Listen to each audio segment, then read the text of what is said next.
9월 4일 수요일입니다. 열왕기하 2장 15절로 25절입니다. 맞은편 여리고에 있는 선지자의 제자들이 그를 보며 말하기를 엘리야의 성령이 하시는 역사가 엘리사 위에 머물렀다 하고 가서 그에게로 나아가 땅에 엎드려 그에게 경배하고 그에게 이르되 당신의 종들에게 용감한 사람 50명이 있으니 정하건대 그들이 가서 당신의 주인을 찾게 하소서. 염려하건대 여호와의 성령이 그를 들고 가다가 어느 산에나 어느 골짜기에 던지셨을까 하니라. 엘리사가 이르되 보내지 말라 하나 무리가 그를 부끄러워하도록 강청함에 보내라 한지라.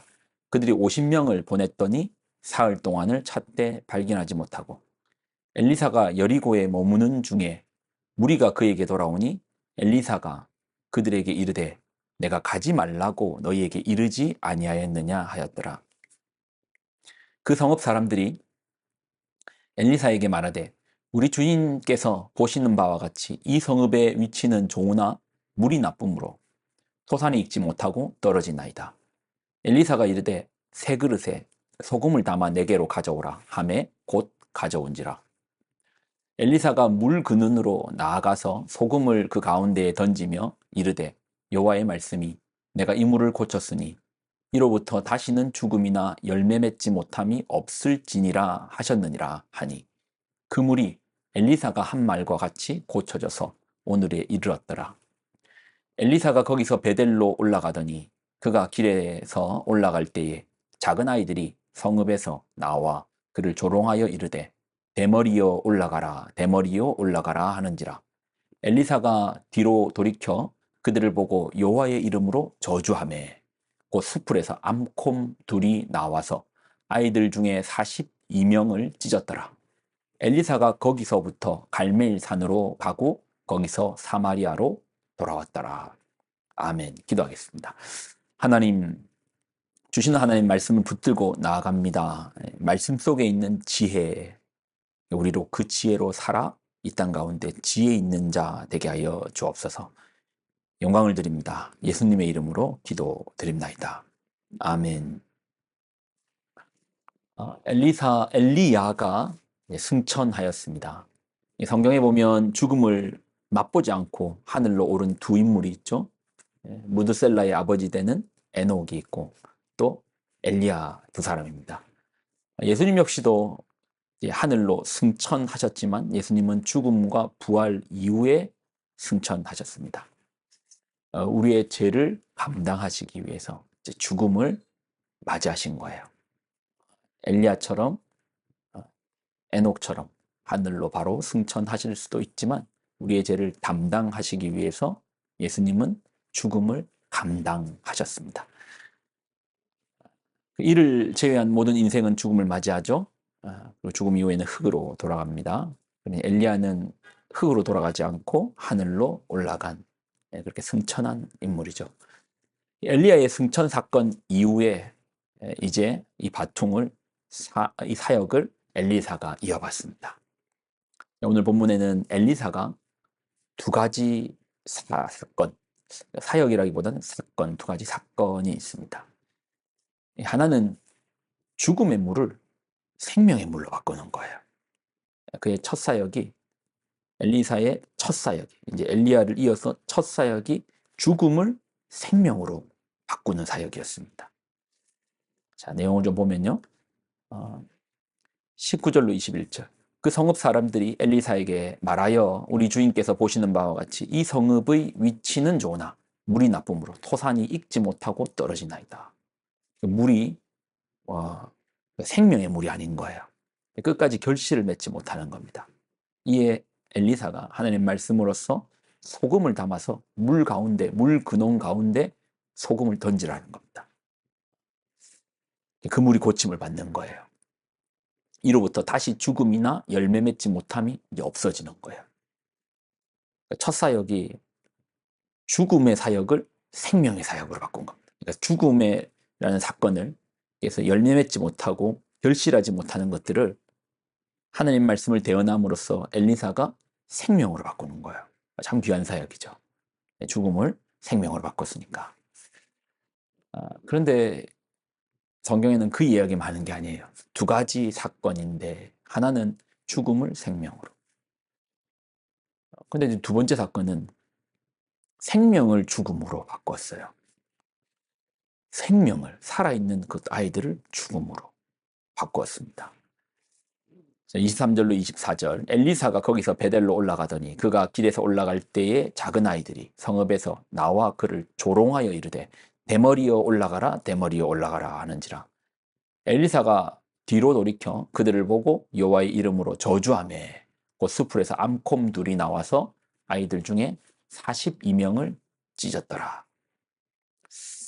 방금까지 죽음을 생명으로 바꾼 선지자가 이번에는 생명을, 살아있는 아이들을 죽음으로 바꿨어요. 아이들의 조롱을 앞에 그만 참지 못하고 저주합니다. 그것도 하나님의 이름으로 저주해요. 이 저주로 아이들 42명이 죽임을 당합니다. 참 아이러니하죠. 죽어가던 물을 생명으로 바꿨던 그인데 살아있는 아이들을 저주함으로 죽음으로. 어떻게 그렇게 할 수 있지? 어떻게 생명을 전하는 선지자가 죽음으로 이끄는 저주를 할 수 있지? 이게 우리입니다. 이게 우리예요. 우리는 그렇게 합니다. 야고보서 3장 7절로 10절을 보면 이런 말씀이 있는데 한번 들어보실래요? 여러 종류의 짐승과 새와 벌레와 바다의 생물은 다 사람이 길들일 수 있고 길들여 왔거니와 혀는 능히 길들일 사람이 없나니 쉬지 아니하는 악이요 죽이는 독이 가득한 것이라. 자, 보십시오. 9절. 이것으로 우리가 주 아버지를 찬송하고 또 이것으로 이 말로 하나님의 형상대로 지음을 받은 사람을 저주하니 한 입에서 찬송과 저주가 나오는도다. 내 형제들아 이것이 마땅하지 아니하니라. 하나의 입으로 주님을 찬송하기도 쓰임받고 또 뒤돌아서 다른 자리에서 주께서 핏값으로 사신 형제를 저주하기도 합니다. 이게 우리예요. 엘리사 역시 그 입술로 살리기도 했지만 죽이기도 합니다. 엘리사만 그러는가? 요즘 사람들이요, 어떤 근심과 걱정에 오래 노출되다 보니 요즘은 다 뭐 그러면 이제 우울증이라고 하잖아요. 우울증. 근데 여러분 생각해 보면 사람이 근심과 걱정에 오래 노출되었는데 우울하지 않는 게 이상한 거 아닙니까? 우울한 게 뭐가 이상한 겁니까?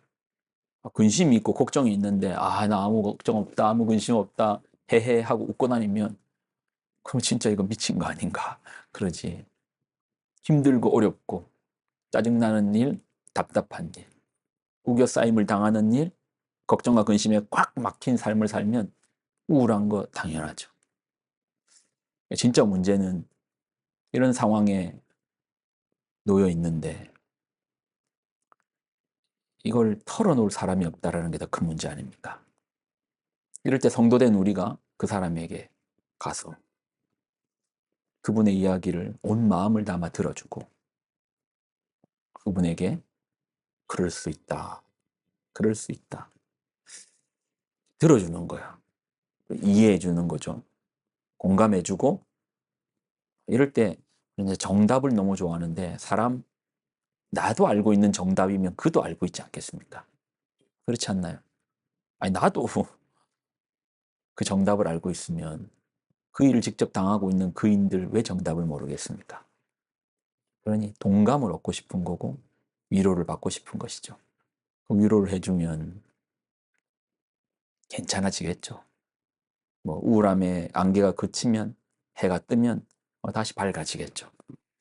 이런 사람이 있으면 되는데 없으면 그 속에 외로움과 처절함이 더 깊어지면 그땐 진짜 병이 되는 거죠. 그러니 우리의 말로 사람 살립니다. 엘리야만 살리는 거 아닙니다. 엘리사만 살리는 거 아닙니다. 우리도 살릴 수 있습니다. 근데 그 반대 경우도 가능하죠. 그렇게 낙담하고 죄책감에 무거운 짐을 지고 있는 사람에게 네가 그렇게 했으니까 그러지. 네 그럴 줄 알았다고. 네 진짜 그렇게 나가는 거 보니까 속이 시원하다고. 안 그래도 무거운 어깨에 탁 찍어 누르고 사람 죽을 수도 있어요. 죽을 수도 있어요. 그러니 우리 입술에 권세가 있죠. 살릴 수도 있고 죽일 수도 있고. 똑같아요. 엘리사의 상황과 똑같습니다.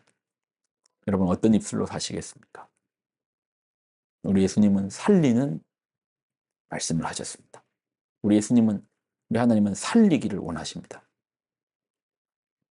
생명 주신 하나님, 우리가 살아내는, 살려내는 사람 되시기를 원하십니다. 자, 오늘 한 날도 여러분 말의 권세를 가지고 살려내시기 바랍니다. 기도하겠습니다.